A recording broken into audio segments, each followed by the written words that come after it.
বন্ধুত্ব মানে কি?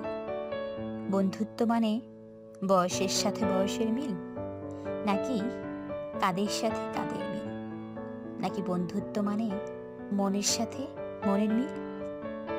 বন্ধুত্ব মানে কি? খুব প্রয়োজনে খুঁজে পাওয়া ওই দুটো হাত, নাকি বিপদে পাশে থাকা মহৎ? বন্ধুত্ব মানে কি? কবিতা কিংবা গানের সাথী, নাকি শব্দে বর্ণে ছন্দে ছায়া হয়ে পাশে থাকা, চোখে চোখ রেখে কথা বলা, কাঁধে হাত রেখে পথ চলা? বন্ধুত্ব মানে হাজার ভালোবাসার আবদার। বন্ধুত্বের কোনো বয়স লাগে না, কোনো টাকা পয়সাও লাগে না, শুধু মনুষ্যত্বের পরিচয়। সত্যিকারের বন্ধুত্ব কখনো মরে না।